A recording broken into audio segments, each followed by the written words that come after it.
नमस्कार दोस्तों, मेरा नाम है प्रदीप और मैं आप सभी का स्वागत करता हूं मेरे YouTube चैनल गुरु वाला ज्ञान पे। दोस्तों, पिछली क्लास में हमने पढ़ा था parts of speech, noun, pronoun और एडजेक्टिव के बारे में।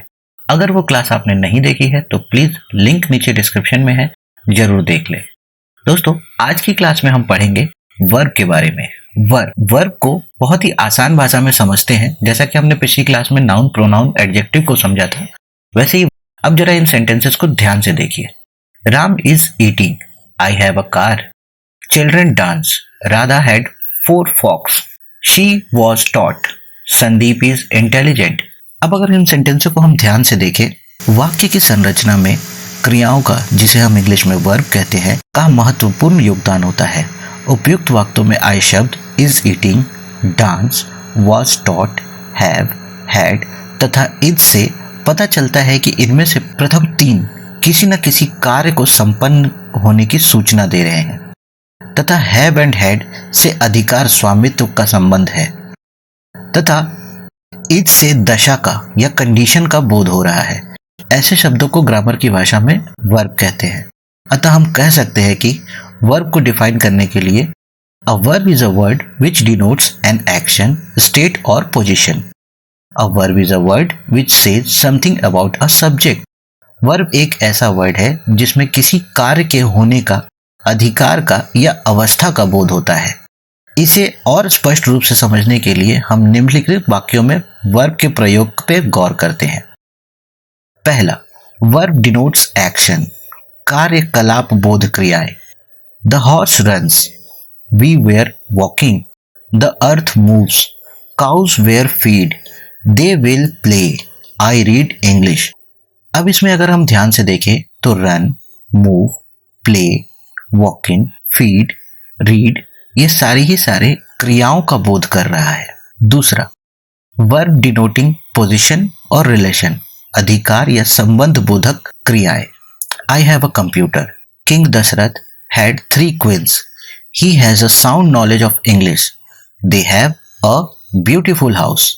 यहाँ पर हैव, हैड, हैज, हैव ये किसी न किसी तरीके से पोजीशन या रिलेशन का बोध कर रहे हैं। वर्ब डिनोट्स स्टेट या कंडीशन, अवस्था या दशा बोध क्रियाएं। I am ready, the patient is out of control, he was absent, they were intelligent, his family is happy, Mohan is busy. यहाँ पर am, was, is, were, is ये सारे स्टेट या कंडीशन का बोध कर रहे हैं। अब हम समझते हैं कि वर्ब के कितने टाइप्स होते हैं। Types of verb. वाक्य में प्रयोग के आधार पर वर्ब 2 प्रकार के होते हैं। मेन वर्ब, जिसे हम प्रिंसिपल या ऑर्डिनरी वर्ब कहते हैं, या ऑक्सिलरी वर्ब, जिसे हम हेल्पिंग वर्ब भी कहते हैं। चलिए अब इन दोनों को एक एक करके आसान भाषा में समझते हैं। पहला, मेन वर्ब। यह क्रिया वाक्य में मुख्य काम करती है। इसे प्रिंसिपल या ऑर्डिनरी फुल वर्ब भी कहते हैं। जब वाक्य में एक ही वर्ब हो तो उसे मेन वर्ब कहते हैं। ऐसे वर्ब का अर्थ अपने आप में पूर्ण होता है। एग्जाम्पल के तौर पे समझते हैं। Ram reads a book, they can do this work, he is going, you will go. यहाँ पर रीड्स, डू, गोइंग, गो ये अपनी क्रियाओं को पूर्णता संबंधित कर रहे हैं, इसलिए ये मेन वर्ब है।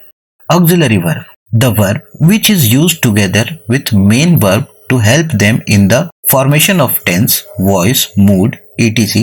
are called auxiliary verb और helping verb। यह वर्ब जो मेन वर्ब को टेंस, वॉइस, मूड इत्यादि बनाने में सहायता करे, ऑक्सिलरी वर्ब कहलाता है। इसे हेल्पिंग वर्ब भी कहते हैं। निम्नलिखित वाक्यों में रीड वर्ड्स ऑक्सिलरी वर्ब है। Ram is reading a book, they have eaten, he will do this work, you should help me। यहाँ पर is, have, will, should auxiliary verb है। auxiliary verb टोटल 24 होते हैं।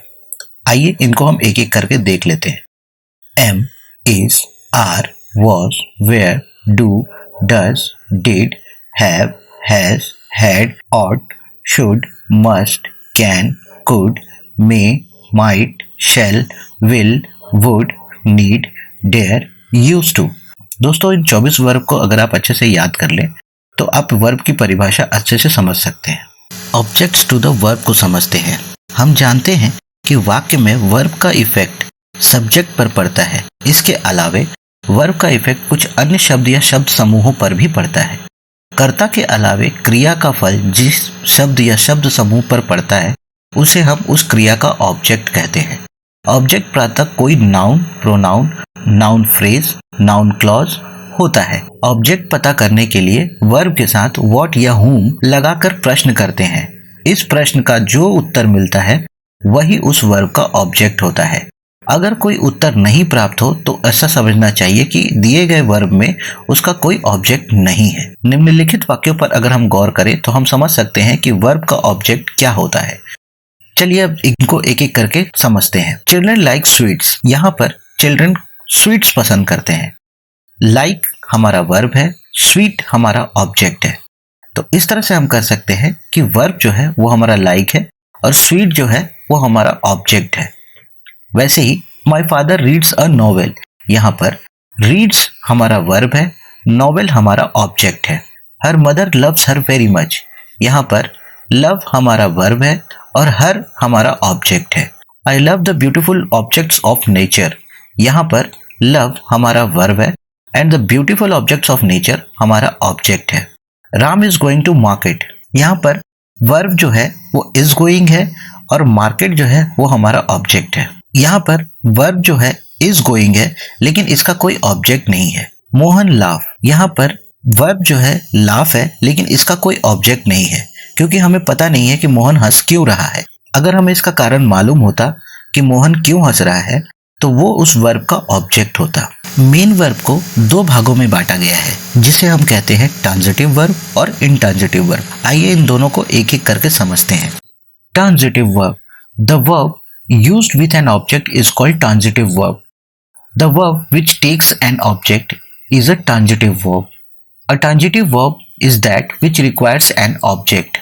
जिस वर्ब के बाद ऑब्जेक्ट का प्रयोग हुआ हो उस वर्ब को ट्रांजिटिव वर्ब कहते हैं। Example, Mohan pledge cricket, he eats bread, I like the season of winter, he knows me, you have helped my father, they sing song। उपयुक्त वाक्यों में cricket, bread, the season of winter, me, my family तथा song object है। अतः इनके पहले प्रयोग आए वर्ब क्रमशः plays, eats, like, knows, help तथा सिंग ट्रांजिटिव वर्ब्स हुए। Intransitive verb, the verb used without an object is called an intransitive verb. The verb which takes no object is an intransitive verb. An intransitive verb is that which does not require any object.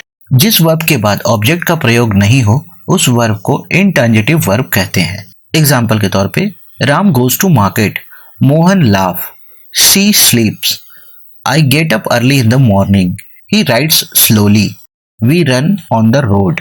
उपयुक्त वाक्यों में कोई object नहीं है अतः प्रयोग में आए verb goes, laugh, sleep, get up, rides तथा रन इनट्रांजिटिव वर्ब है।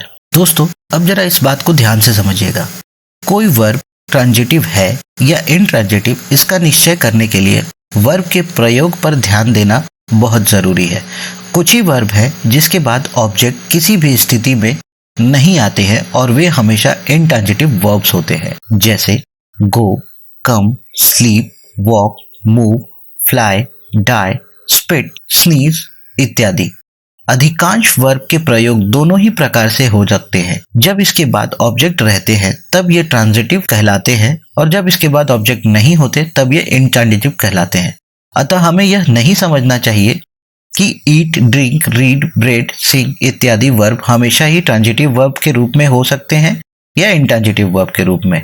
दोस्तों अगली क्लास में हम पढ़ेंगे एडवर्ब, प्रीपोजिशन, कंजक्शन और इंटरजेक्शन के बारे में। आशा करता हूं कि आपने जरूर इस वीडियो से नया कुछ सीखा होगा। अगर हाँ तो प्लीज इस चैनल को लाइक, सब्सक्राइब एंड शेयर जरूर करिएगा अपने फ्रेंड्स एंड फैमिली के साथ, ताकि ये इन्फॉर्मेशन उन सब के काम आ सके जो इंग्लिश बोलना और सीखना चाहते हैं।